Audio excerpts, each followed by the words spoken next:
E prossigamos em conhecer ao Senhor. Conheçamos e prossigamos em conhecer ao Senhor. Como a alva sua vinda é certa, né?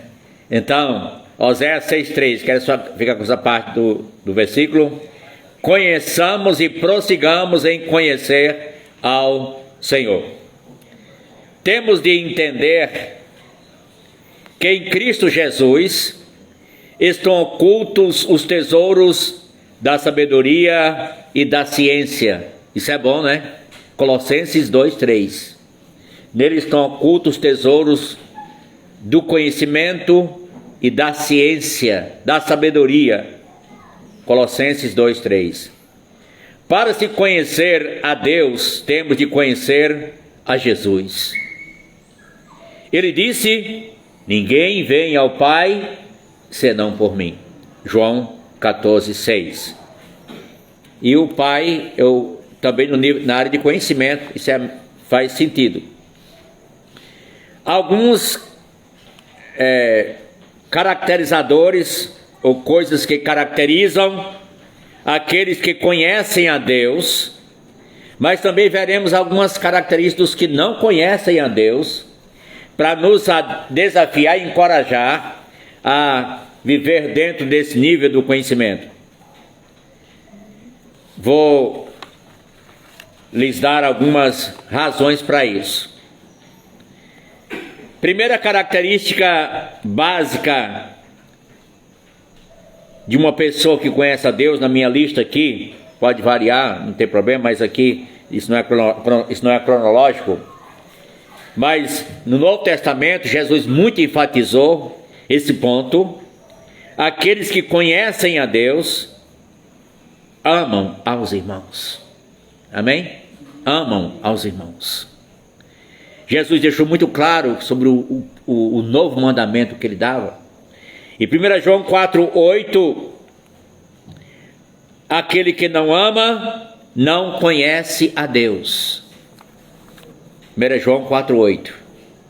As crianças cantam, não é?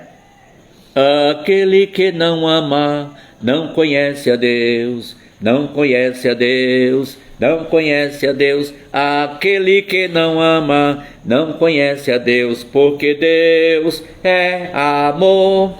1 João capítulo 4, versículo 8. Isso é de gente grande, isso é para gente grande mesmo, né?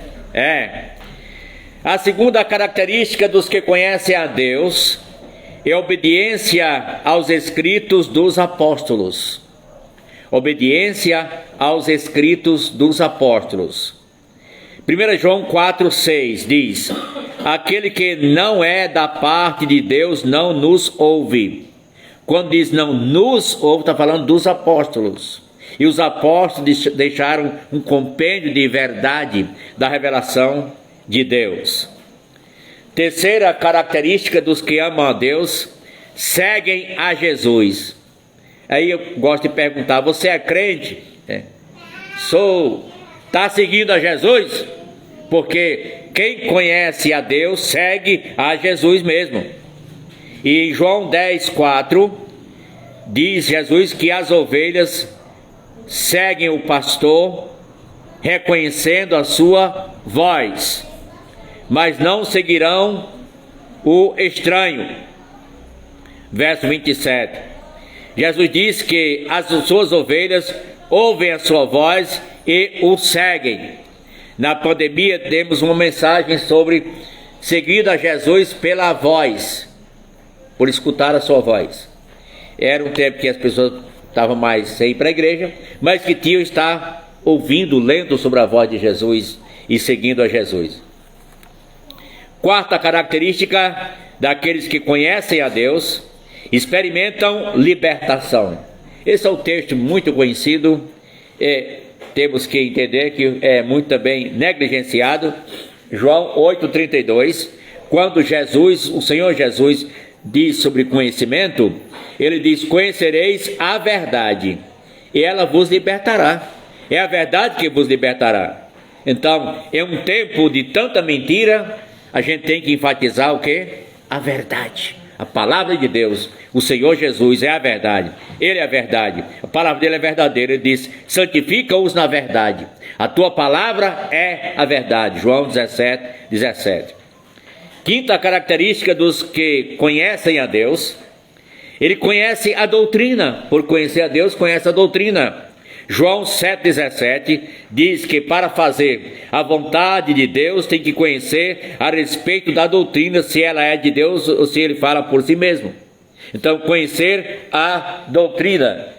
Sexta característica: dar a glória que ele merece. Dar a glória que a ele é devida. Parece assim que não tem nada a ver, mas tem tudo, porque 2 Pedro 3,18 fala sobre conhecer. Crescei na graça e no conhecimento de nosso Senhor e Salvador Jesus Cristo. A ele seja a glória, tanto agora como no dia eterno. Então, dá a devida glória merecida ao seu nome. Isso ele disse após ter ordenado crescer na graça e no conhecimento de Jesus. Sétima característica dos que conhecem a Deus: Oséias já disse, prosseguem conhecendo. Conheçamos e prossigamos em conhecer ao Senhor. Digo aos irmãos que nosso conhecimento, por mais que chegue, mas é limitado. Vamos ter uma eternidade toda para conhecer a Deus, sempre conhecendo mais, ele é insondável, é inesgotável o seu conhecimento, e nós conhecemos o básico para ser salvo, mas precisamos conhecer mais para um relacionamento mais profundo cada dia com ele. Oitava característica: aqueles que conhecem a Deus são fortalecidos e são ativos. Eu colocaria então fortalecimento e atividade. São fortalecidos. Daniel 11:32 fala de um tempo um pouco distante do nosso aqui, futuro, do tempo da grande tribulação, chamada angústia de Jacó. Mas disse nesse verso 11 do seu livro Daniel, verso 32: o povo que conhece ao seu Deus se tornará forte e ativo. Então, o que é que acontece com aquele que conhece a Deus verdadeiramente? Se torna forte e ativo. Então, quantas pessoas são inativas? Muitas igrejas têm membros ativos e membros inativos. Não vou dizer que o inativo não presta para nada não, mas está ocioso, não está servindo a igreja. É inativo, nem frequenta. Então, mas o povo que conhece ao seu Deus se torna forte e ativo. Não seja um membro inativo. Porque existem também consequências resultantes da falta do conhecimento de Deus. E a consequência é, primeiro, destruição. Oséias 4:6 diz o quê? O meu povo está sendo destruído por falta de conhecimento. Por falta de conhecimento, o povo é destruído. Oséias 4, verso número 6, do livro de Oséias. O meu povo está sendo destruído porque lhe falta conhecimento. Então, é perigoso, né? Sem consequência, diz que ia ter pontos negativos também. A falta de conhecer a Deus, o que leva. Segundo, será surpreendido pelo julgamento de Deus, conforme 2 Tessalonicenses 1:8, o Senhor virá como labareda de fogo, tomando vingança contra os que não conhecem a Deus e contra os que não obedecem ao Evangelho. Você já ouviu muita gente dizer, Deus não é vingativo. Então eu explico o que é isso aqui. Porque diz que ele virá com labareda de fogo, tomando vingança dos que não conhecem a ele, que não conhecem a Deus e não obedecem ao Evangelho do Senhor Jesus. Hebreus 10:30. Ora, nós conhecemos aquele que disse: a mim pertence a vingança. Hebreus 10:30, a Deus pertence a vingança. Ele sim, ele sabe fazer isso, né? É muito forte. É verdade. Verso 31, horrível coisa é cair na mão do Deus vivo. Hebreus está dizendo aí que horrível coisa é cair na mão do Deus vivo. Terceiro resultado, disposição em seguir a idolatria. Gálatas 4, 8 e 9. Aqui fala que os gálatas, quando não conheciam a Deus, serviam a deuses falsos, mas agora, conhecendo a Deus, deveriam segui-lo diferente. Seguir o Deus vivo e verdadeiro. Até porque o Evangelho nos resgatou para isso, para que sirvamos o Deus vivo e verdadeiro. Está lá em 1 Tessalonicenses, capítulo 1, verso número 9 e 10. Deus não aceita adoração sem o real conhecimento dele. João 4, 22 e 24. Isso ficou claro e evidente nas palavras de Jesus para a mulher samaritana, quando disse: vós adorais o que não conheceis.